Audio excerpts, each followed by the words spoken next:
Welcome to Trending in Education. This is Mike Palmer. Always happy to have return engagements on the show. Bryan Alexander, our guest today, is a senior scholar at Georgetown University. He's also the author of Universities on Fire. He's a higher ed futurist and someone I've really enjoyed engaging with over the years now. Bryan, welcome back to Trending in Education.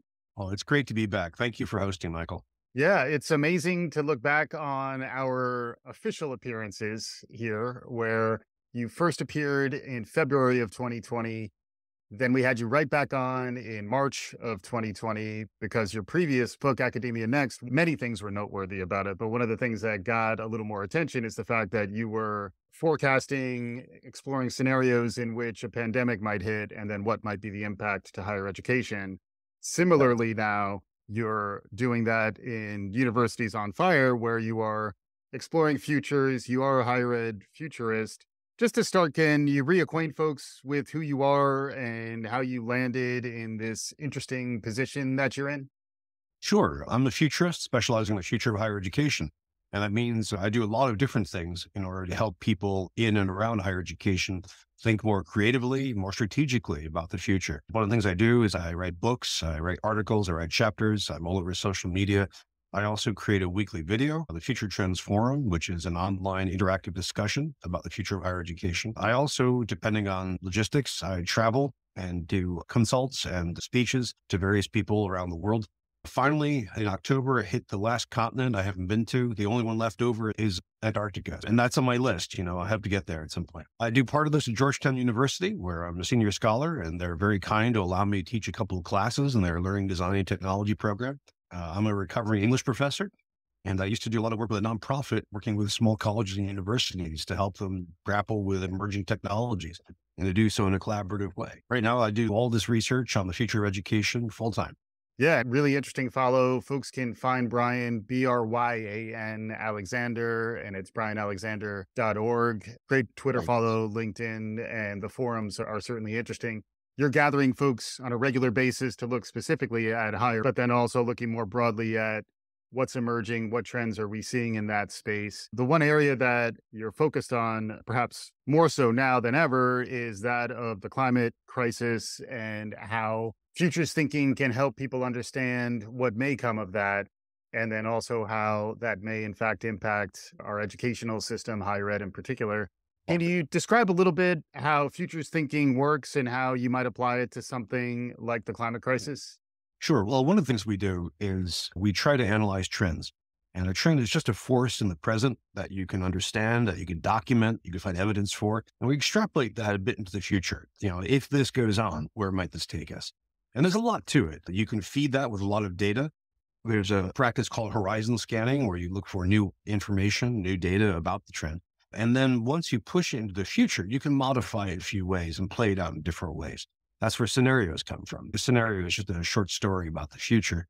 And often people build a scenario by using one trend and extrapolating it forward. So one of my apparently least surprising scenarios that I created was one where I assumed that healthcare became the dominant economic engine in the United States. All kinds of data fed into that, but basically the key thing was the growth of that sector. So then explored what that would look like. In Universities on Fire, we focus on one, well, if you will, a mega trend, global warming. And they try to trace out how that might impact higher education and what colleges and universities can do in response. I was trying to look at the future of higher education at a broad scale, looking globally for the next 75 years. And as I was researching this, I found that in the futures field, climate change is considered a given. In fact, an essential. If you're not including climate change in one of your forecasts, you're probably making a mistake. That's the wisdom. But I found that in higher education that we had really stopped talking about it very much. And it was mostly the province of a few people on a given campus. And the more I looked into it, the deeper and more complex the question was. And so I took IPC data. This is the gold standard of climate data. Looked at some of their scenarios and their forecast for where the climate crisis might go. Use that to build out some different directions where higher education could be headed. Yeah. One of the reasons I enjoy getting you on the show and futurists on the show is it gives me an excuse to talk about science fiction, which is something we have done in the past, where frequently science fiction generates the types of scenarios that are useful as thought exercises, as ways of preparing your mind for what might be different in the future. Interestingly, one of your recent posts is about a series on Apple TV called Extrapolations, which I haven't watched yet, but you have hooked me, and I will be pitching this to my wife shortly. But it is a subgenre, I guess, of science fiction is science fiction that looks at climate and looks at how this may play out in the future. I found your review both entertaining as media criticism, but also as something that wound up being instructive, I think, in terms of thinking about the climate crisis and how narrative may help in the conversation. Can you describe a little bit of just the power of science fiction, the power of narrative, and then how it relates to some of what you've seen in extrapolations and elsewhere? Sure. Humans are in many ways creatures of storytelling. From being small children on, we respond really well to narrative. And narrative can be abused. We can do too much of it, if you will, in certain situations, but it's definitely a powerful force. Everything from how we watch movies, play computer games that have stories in them, to how we like politicians who can tell convincing stories. It's pretty close to a human universal. In terms of science fiction, I mean, science fiction is imaginative literature, trying to imagine, what the world would be like if we changed it in a certain way. Mhm. Science fiction, depending on how you date it, it's about 2 centuries old, and it's a very, very powerful force in the world. It's often disdained. In my own field, English literature, where I was trained, there's a lot of snobbery about it, but it Mm. nevertheless remains very popular, at least at the consumer level, and gives us many, many visions of the future. I mean, not all science fiction is about the future, and not all, as we know, and not all future forecasts really come even close to reality. But it gives us a lot of tools for thinking. It gives us imagination, and it lets us play out future possibilities. Real quick on that, if folks are curious, we'll include in a link in the show notes our prior conversations where I believe you were talking about contagion, and this was a very timely conversation back then. Now, shifting gears to more climate related Yeah, science fiction, also known as climate fiction. Don't call it cli fi. that's right. Yeah. Well, climate fiction is an interesting field. This is the field of literature which examines the future of humanity under the impact of climate change. And I would argue it's all science fiction. It's not often marketed that way or discussed that way, but I think it's pretty clear. And it's a current phenomenon. We have a lot of books, some movies, some computer games, some TV shows, some art for the past decade or 20 years. You can find antecedents going back a ways, and people have always written about nature, for example. In the 1960s, when the modern environmental movement took off, there was a lot of fiction about that, including some very powerful science fiction like J. Ballard's Drowned World or John Brunner's A Sheep Look Up. The Foundation series moved very much towards Gaia and some of those more eco oriented themes towards its conclusion as well. Yeah. David Brin has a novel called Earth, where Gaia actually kind of comes to life. So there's a tradition of that. And we could dive into some, different examples. One of the ones that I find most rewarding is Kim Stanley Robinson's A Ministry for the Future, which is an optimistic look at how we might handle the climate crisis for the next 30 years. Mm. Very, very rich and interesting book. So then Apple TV just started out with Extrapolations. And this is written by the same person who wrote the movie Contagion. If you haven't seen it, I strongly recommend it to all of your listeners. It's from about 2012 or so, and it's eerie to watch now just because of the way it anticipates a very COVID-like pandemic. Mhm. The only thing that it gets seriously wrong is something that everybody got wrong. I cannot find anyone forecasting this, which was that it makes the CDC heroic and very competent. And the slapdash, shambolic practice of the CDC in the wake of COVID is Yeah. something anybody anticipated that. If only they had hired the right futurists prior Right. to the pandemic, a lot of Right. this could have been mitigated, perhaps. I think so. I think so. I mean, that's a serious benefit that futurists can bring.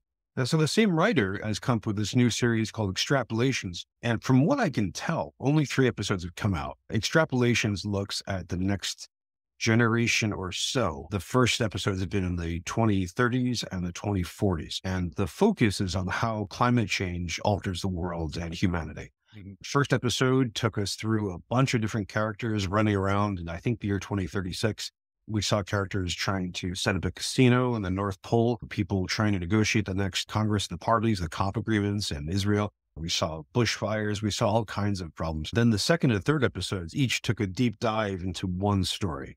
with one anchor character. The second episode focused on a whale specialist, a cetologist, trying to preserve the life of what may be the world's last whale. Mm. Third episode focuses on a rabbi in Miami, when Miami is being slowly subsumed, but steadily subsumed by the waves. Its population is down to something like 800,000. The chunks of the city are just written off. Wow.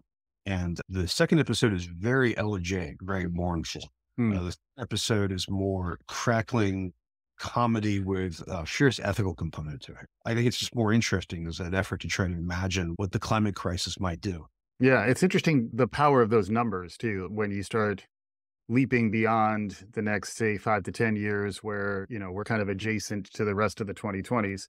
When you Yeah. start being less tethered to the here now and you start thinking 20, 30 years from now, what might things be like? The thing that I thought was interesting in your article is also talking about the relationship to the crisis and the implicit assumptions around what worked, what didn't work, and also the level of resignation to some extent Yeah. that the characters have vis-a-vis their ability to impact something like climate change. I thought that was interesting. Could you expand on that a little bit? Sure. Again, we've only seen 3 episodes. That's all that's been released to the public so far. Critics, some reviewers have gotten a look at later episodes, but we're still waiting for those to be dribbled out. What surprised me was that there was no climate denial and there was no active attempt to mitigate the disaster. Instead, it was really a question of adaptation or trying to survive or trying to get what's good. One character says climate's going to really hurt people who are our grandchildren, but I'm not caring about them. I'm more interested in making money now. Or people who are trying to protect their homes and their valued property in Miami. It's a very human drama in that sense. It reminds me of a British show written by a Doctor Who writer called The Years, Mm. which looked at the family over the next 20 years or so. And it's an interesting idea to just keep progressively pushing forward down the road. But Mm. there was definitely a sense of resignation in the extrapolation. There's a great pan over future Miami, and you see that it's literally swamped. You see buildings that are physically decaying or windows gone. And you see big signs describing the fate of different chunks of it. And there's no sense of, okay, we'll quickly build a great seawall and protect it. There's definitely a sense of resignation. Yeah, and you connected that to Don't Look Up, which Mm. was on a kind of tighter timeline, but it was similar in that we may not be able to get out of our own way to address this crisis, and it does require perhaps more action than Yeah. we're ready to take. And that maybe helps us shift a little bit into the conversation for higher education, which has been faced with all sorts of existential threats lately, so much so that long term thinking may not necessarily be as much of a priority right now. And yet at the same time, the rising generations who are the lifeblood of higher education are very much stepping forward and saying, you can't ignore the crisis that is coming, that we're in the midst of with the environment. Any thoughts on, I'm sure you have plenty of thoughts, but where do you want to go with this? Well, I think you're absolutely right to mention this as a question of long-term thinking, but it's one that is deeply engaged in short-term as well. I was looking at the city of Jakarta, which is no longer Indonesia's capital because Jakarta is on the sea level. And so they simply relocated the capital inland to higher ground. You can think about Miami, which now suffers daylight flooding, which means that when there's no storm, there's no rain, sky is perfectly clear, the city will sometimes flood because it's at sea level and it's also built on limestone, which has a lot of ways to hold and spread water. The Smithsonian Museum has already spoken about collections and sites that are in danger. A Mexican archive talked about having to relocate because wet bulb temperatures will be too great for it. So I think it's a real challenge to think about that kind of span for connecting this month through the next 75 years. Right. But we can do this, especially since humans are creatures of imagination. I believe we can hold that kind of scope in mind. And universities, colleges are really supposed to be thinking along those lines. We're trying to preserve the combined intellectual heritage of human civilization, to advance that heritage with new research and discoveries, and then to pass it on through teaching. So we have to be thinking in a longer term framework, while at the same time keeping an eye on what the short term means. And that can cut in a few different ways. I talk about this in terms of something that's inflicted on campuses. And we have to think about that. We think about campuses that are on the edges of deserts, the American Southwest, for example. At least one Egyptian university is on the edge of the Sahara. And we have also to think about aridification, where areas are drying out. Some people have summarized the climate crisis as saying it's going to mean too much precipitation in places that don't need it and not enough in those that do. Yeah. So these are physical threats. And then there are other threats to, for example, infrastructure. What happens if you have a road or rail line which leads to you and it's built in part on permafrost when the frost is no longer perma? What happens if, for example, there are other secondary effects? As the climate heats up, we see changes in biology and in the environment. So what happens when new diseases move around or old diseases change location? Right. There are all kinds of knock-on effects we have to think about. But that's all higher education as a kind of passive recipient, and that's going to happen. That's happening now. But there's also what higher education can do proactively on its own. The more I researched this book as I started writing it, the deeper this got. And I broke things into a few different domains to try and wrangle it. One is what happens to the physical campus. Yeah, I mentioned physical dangers, how we have to worry about that. But there's also things that we can do that are more positive. So thinking about, for example, resourcing our electrical power. Most campuses right now all get that from offshore. They pay a single utility to provide power. We have to think about the sources of that utility and if we can change that. At Berea College in Kentucky, for example, recently purchased shares of a couple of hydropower stations nearby, sourced sustainably that way. Does it mean maybe having more solar power generation on campus or right nearby, or wind turbines or geothermal or hydro nearby? It also means looking at our physical buildings, renovate them in order to make them carbon neutral or even carbon negative. Do we add carbon capture technology to campus? Could we hook up anything to the gym? They're very active on the elliptical machines and whatnot. Can that generate power? I'm just brainstorming here. Can. It's not very efficient, but in fact, you're talking about climate fiction. We can think back to a classic film I recently rewatched that is even more powerful than I thought, which is Soylent Green. There's a bit where the two main characters are roommates, and one of them is riding an exercise bike in order to power an electric light bulb. It's not very efficient, but we have that. Yeah. But as well about some of the other issues that we do that may be symbolic or just doing our part.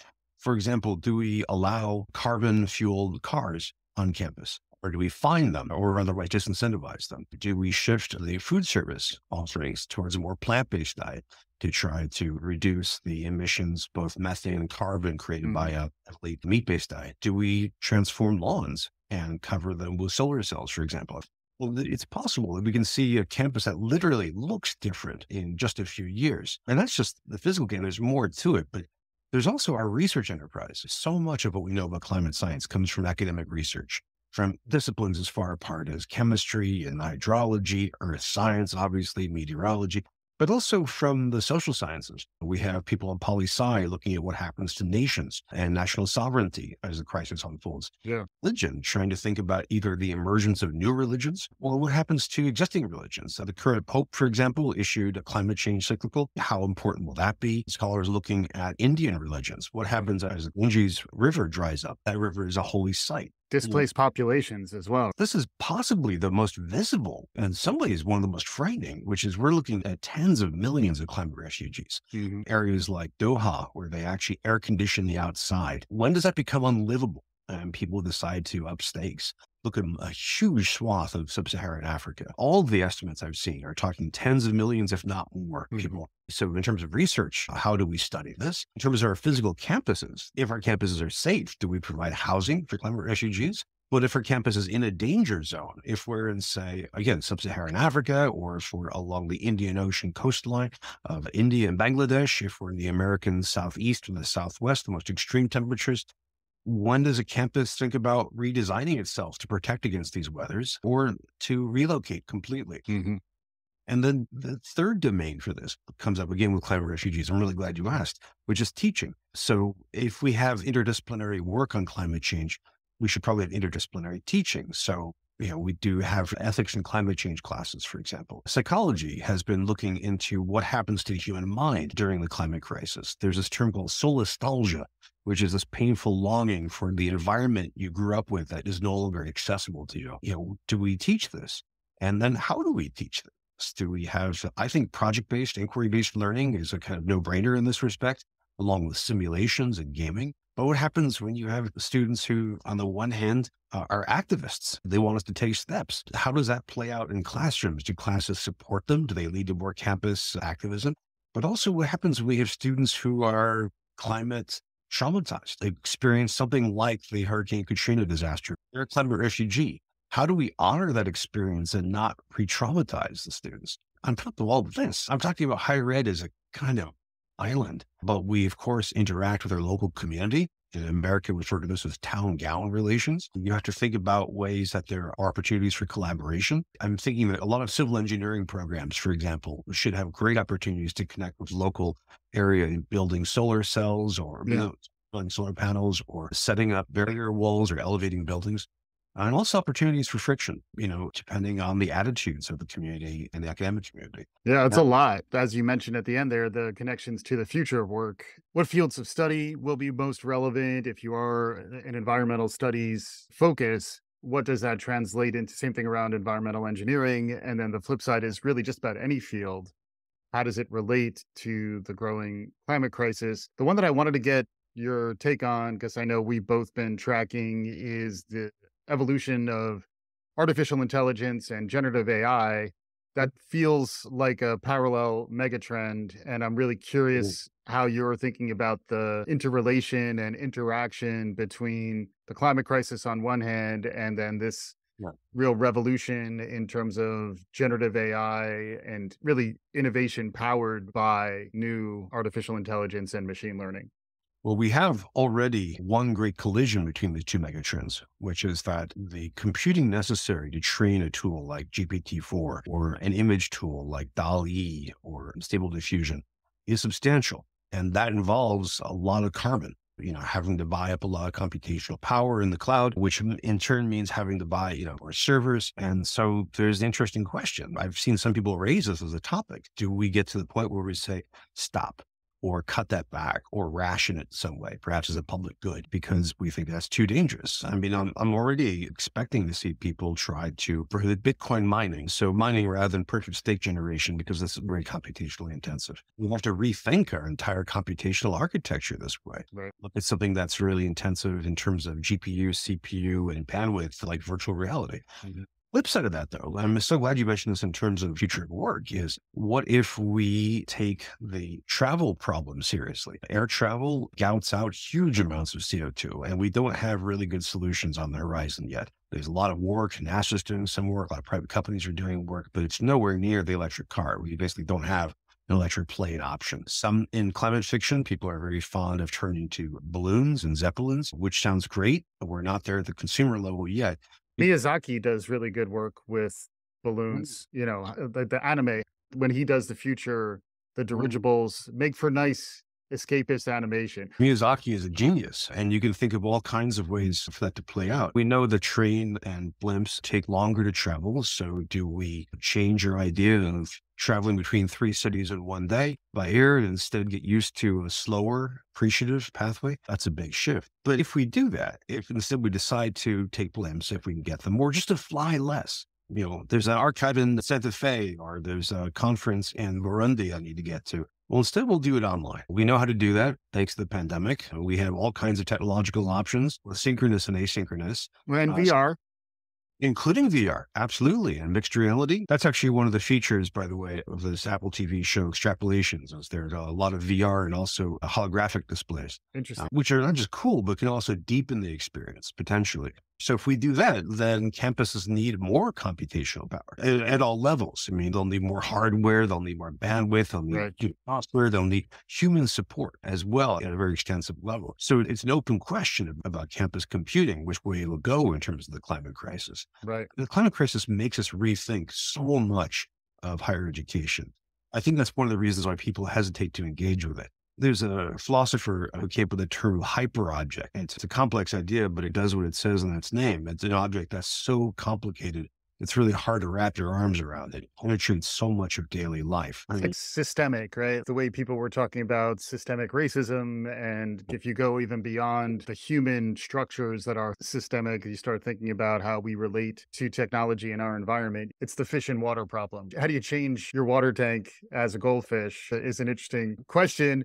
And then the movement that I saw that made me think of you is sustainable AI. which Uh-huh. is both where can AI, much like it's helping in medicine with protein folding, can some innovation happen there that might make energy consumption ultimately more sustainable? Same thing with quantum computing. Can that somehow Right. reduce the processing power required or the amount of energy exerted to create the processing power needed for these new things?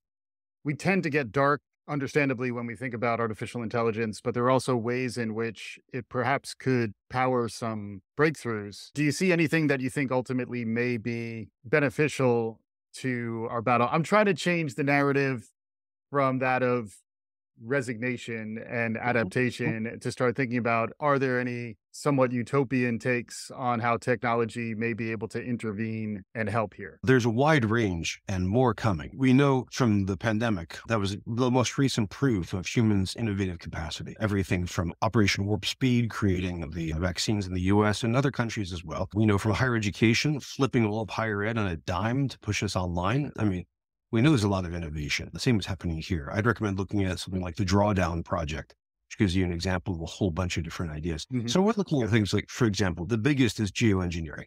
Do we do something like, do we put up mirrors or shades in Earth orbit or in the near Earth space in order to reduce the light coming in? Mm. Do we alter the albedo of the Arctic, for example, or do we alter the chemistry of the oceans with iron? And these are all hugely controversial. There are all kinds of implications. If you want an interesting example of this from climate fiction, there's a recent novel by Neil Stephenson called Termination Shock, which is about a Texas effort to create a massive geoengineering effort. There's also thinking about innovation across the energy field. We've already right now, the price of solar power is ridiculously low, far, far lower than it used to be. And it's already just a sensible decision to make to use that instead of oil and gas in many locations. We have changes in the engineering of all kinds of devices, including, say, wind turbines. We also have had this big development of electric cars, Mhm. which do have issues, but those are really taking off. Even electric bikes are taking off right now. Yeah. And then in terms of human reactions, I'm really struck by how much of the climate movement is oriented towards climate justice. The new IPCC report, which came out yesterday, strongly, strongly focused on addressing inequalities. For example, some of the countries that are suffering the worst from climate change are the ones which contributed the least to it. Small island nations like the Maldives. Mhm. But you can also think about populations that are marginalized in different nations along different ways for ethnic, Yeah. religious reasons. And the IPCC is very keen on making sure that we don't do that. I Mhm. mean, it may be that we head more towards a social justice oriented society, more interested in equity and distributing outcomes and distributing resources more fairly. AI gives us a lot of power for looking at and understanding climate crisis. I think, for example, about its predictive capacities, which are being used to model all these different changes, how it handles huge amounts of data. I mean, the computation involved can be just truly epic at this stage. Beyond that, we also have to rethink how that AI may change our entire economy in different ways. Do we, for example, find that some jobs are outmoded and we can't do them anymore because the AI will take care of it for us? Think Mhm. about HR, for example, or a lot of law work, where you can automate a lot of contracts and you can automate a lot of legal writing and discovery. Or do we turn to the point where we don't make these jobs outmoded? Instead, what we do is we turn them into cyborg jobs. Yes. Have to be working with a lot of AI. So if you're a lawyer, you've got to be used to working with ChatGPT version 12, which you can tell it to produce a contract, or if you're a judge to produce a ruling according to certain parameters. And Or Brian, if you're a futurist, it actually does a pretty good job of creating scenarios. it does. We've been talking about this in the futures world, and there are a few interesting different projects that do this. Do I ask ChatGPT version 26, please generate a scenario for the future for this field if X, Y, and Z happen? And then I get that, and then I tweak it. I run with it. I say, this isn't good. I need to adjust it in some way. Mhm. But also, you're a podcaster. You have to work with spreadsheets. You have to work with audio software of all kinds. I just taught Audacity to my class. But do you have to do more of this? Do you, for example, have AI that is able to generate nice transitions in audio, Mhm. or that helps with the editing? You also can train up your own overdub and have your own synthetic voices. Nancy, my virtual co-host, sends her best, by the way. She could be in attendance today. But yeah, it is funny. And these tools are becoming much more widely accessible to everyone. Things that used to be only available in like an R1 higher ed research facility is now available in everybody's pocket. Where that plays forward in terms of futures thinking, clearly there's plenty of different directions we could go. We're getting closer to time. Bryan, always amazing to have you on. We could clearly go on at length. But as we're coming towards conclusion here, first off, what's next? You just talked about the environment. I know you're kind of always moving forward. So I'd be curious if there's something new, some other areas that you're interested in digging into next, even though I know this one's right here. And then perhaps we could start getting into summation and closing thoughts. One issue that well, there's actually two things I've been working on. One is I've been trying appropriately for this event, I've been trying to figure out how to offer better webinars. And so I've been working on a book project about that, which I hope to get out soon. Mm. And that, of course, is something which is just going to be increasingly important, increasingly useful. And it combines all of these fields. It includes AI. So if we actually have Nancy as someone that we actually talk with live, as well as climate change, do we do more webinars instead of travel is one. Mhm. The other is I'm looking at, I don't have a good name for this, Michael. I've been nicknaming it Battle for the Future, but I've been looking at two completely different ideas for the next 2 centuries and trying to figure out if we're going to have an expansionist, very high tech, very developmentally intensive effort, kind of taking the past 2 centuries of the Industrial Revolution as a guideline and heading forward towards a kind of Star Trek future. Yeah. Or do we do the reverse? Do we pause all of that and say, actually, we've done a lot of terrible stuff over the past 2 centuries. What we need to do is heal. We need to recover. We need to redress problems. And some of these problems are so urgent that they will keep us from becoming an interstellar species. So I've been looking at that and trying to parse that out. When it comes to thinking about climate change, it's fascinating to see how we consider it, because for some, we can think about it as a kind of technocratic problem. So we've got a lot of data. We can figure out just what needs to be done in terms of shuttling what kind of capital around, what kind of changes are necessary to our power production cycle and how long that takes. And we can actually cost this out and make this into a policy solution available problem and see that by the time we get to 2050, we'll have turned a corner and we'll have handled this. It's like dealing with most famously the ozone hole problem, which is detected in the 70s and which we basically addressed in the 1980s with the Montreal Protocol, which is amazing. So do we do that? Is that something which we just move on with?